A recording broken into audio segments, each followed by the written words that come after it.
Hello, everybody. I've got an astro weather report for you. Coming in hot this morning, Monday morning. So we're going to talk about the whole week, but there are a couple of like overlying themes that I'm going to bring up first before we get into the individual days. So all week long, the moon is building. It's getting brighter and brighter, and there's more illumination every night that passes. So our full moon is on Sunday. So until then, the energy is going to be ramping up. We should feel a bit of a shift. Maybe it looks like agitation or frustration or difficulty. Maybe it looks like increased energy that you can do so much with. So just know that we're all kind of touched and affected in different ways by what's going on. We all have different parts to who we are. And with everything else that's going on, we still are in eclipse season. So sometimes that leaves us feeling a little bit drained, a little bit exhausted, and this last little stretch of the moon getting bigger can be a difficult time as well. We can feel like frustrated with the progress we've made, or like really attached to getting there, or to getting full, to getting to the fruition or to the culmination of what we've been working for. So just notice how things are affecting you. How are you feeling? What's going on in your brain and your body and your mind? So it's waxing all week. We're in a waxing gibbous moon. Two other points to make: the sun, which is our outer expression, it's our ego, our personality, is in sextile with Mars, and that's just a geometric relationship. Sextiles are easy aspects. They're harmonious, they're fun, they're fast, they're kind of sexy. So when the sun is interacting with Mars, we get a little bit of that warrior energy, touching our outer expression, our ego, how we express ourselves.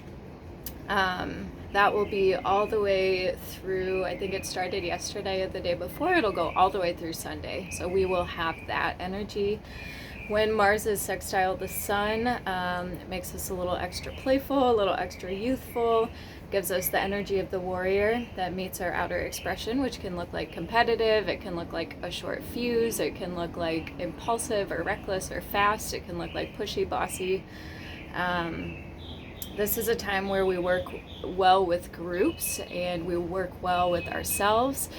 So there's a lot of drive, there's a lot of motivation across the board. It's also a good time for like really strong physical health. We have that warrior aspect touching us.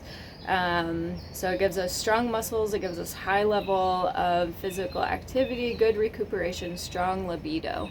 So if you're not feeling your libido, if you're not feeling energized, if you're not feeling the fire, then it would behoove you to wonder why am I not feeling sexually charged? Why am I not feeling motivated? Maybe there's something to learn about yourself. Can make us provocative, but we're still honest, and a little bit of a boost to self-confidence, a little bit of extra energy to tackle difficult projects. So that all sounds really good to me, and it will be helpful as we move to our full moon. It will be also helpful with the last theme of the week, that is Sun square Saturn. So that will be from Thursday all the way to Wednesday of next week. And when the Sun square Saturn, that can bring tests, challenges. It brings up things that we must overcome in order to move forward. So if you have this really bad habit of leaving your keys or your wallet behind you when you actually need them in order to leave the house, this would be a good, like, the universe is going to keep giving us that lesson until we do something about it. And in my experience, it'll get louder and louder and louder and louder until you do learn your lesson. So just witness what you go through on Thursday, on Friday, on Saturday, Sunday, Monday, Tuesday, Wednesday, and ask yourself if the challenges that are arising for you are ones that it's been a pattern. You've noticed that kind of theme popping up in your life in the difficult moments. It may also bring criticism, which can come from you, can come from within, it can come with inside, or it can come externally. You can get criticism from others. So luckily we have that Martian energy as well to give us confidence, to make us brave, to pursue tackling the difficult parts, tackling the lessons that maybe we haven't quite learned yet. So those are just the themes, the kind of overshadowing parts of the week that stood out to me. Now let's get a little bit more into the daily flavor. Monday, today, right now, until this afternoon, we have the sun in Taurus and the moon in Leo. There's a big T-square in the sky, so Saturn's in Aquarius, the moon's in Leo, sun's in Taurus, and those are all the fixed signs. So it's a big triangle with red lines that indicates tension, and we look to see where it releases, and that is Scorpio. So if you are feeling tension, if you're feeling uncomfortable, do some Scorpio things this morning to kind of get yourself set straight, to get your mind right. Scorpio activities. See if you can take a little extra time by yourself, a little extra quiet time. Maybe drive quietly in the car, or on the other end of the spectrum, maybe take your intensity up. Maybe crank your music in the car and get yourself feeling like that is the whole medicine for this T-square, is that Scorpio feeling, depth, intensity. So if you can add in a little extra water, maybe play some water sounds, maybe take a bath, maybe take the route that allows you to see a little extra water.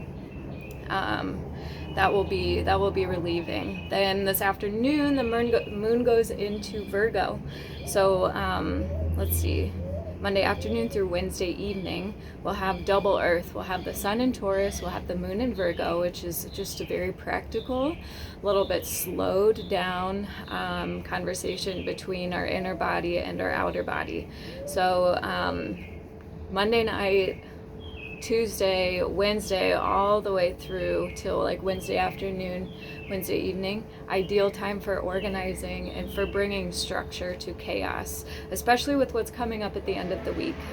So anything that you can do Monday, Tuesday, Wednesday to get a little bit more structure, a little bit more organized, a little bit like maybe you can map some things out or make some lists, will be really helpful as the energy kind of culminates and comes up to a point by the end of the week.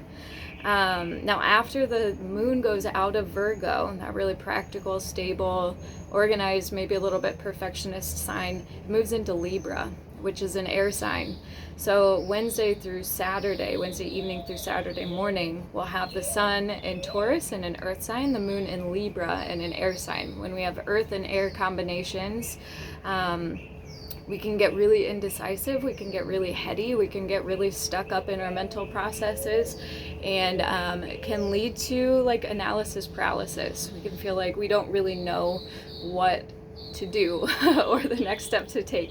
So that's why Monday through Wednesday is really perfect and really helpful for your future self to take the time to get organized, so you know all of the things that need to be done. It's just a matter of choosing the order, what works for you. Again, with this combination of earth and air, we can get really self-critical. We can get really really self-critical, I think would be the best way to say it, and we can like swirl around in that circle of self-criticism. So just do what you can to ground, do what you can, maybe get your feet in the grass outside, maybe keep it going with your lists or your journaling to try to get some of the swirling stuff out of your head onto paper. Then Saturday morning through Monday afternoon, we have the sun in Taurus, the moon in Scorpio. Those signs are opposite on the zodiac wheel, which means that we're having a full moon. And it won't just be a plain full moon, it's going to be a lunar eclipse, which is the last eclipse of eclipse season this spring. So I will give you some more details regarding that a little bit later in the week. And so all week long, energy levels should be picking up. If you're not feeling it, ask the questions why. You know, am I draining myself? Am I harming myself in other ways? Am I giving myself time to really decompress? Am I, you know, are the foods that I'm putting into my body good fuel for my body in order to give me energy to do all of the things I want to do? Those are the kinds of questions. As the energy builds, it is a really good time for our more challenging fitness routines, for maybe the heavy lifting, maybe the bar classes. Maybe you don't ever do that, and so an extra long walk would count as extra physical activity. Or you know your body and your routines, but if you are lacking motivation, if you're lacking energy, there's probably a reason. I don't think that ever is just a random thing. So get curious, connect with yourself, ask those questions, and then we'll talk again soon about the lunar eclipse. If you're already on my Patreon page, you can just end the video, but I do post these on YouTube, so I wanted to share with everyone that I do have a Patreon page, a subscription page on Patreon called Lunar Flows in Astro, and there's over 100 yoga classes. They're all kind of geared towards the moon, and so there's a big archive. I like to post different self-care tips and different strategies to work with the energy that is around us. So I'll include the link, and if you're curious about joining, let me know. Send me an email, send me a text message. Probably won't answer a phone call, but yeah, enjoy your week.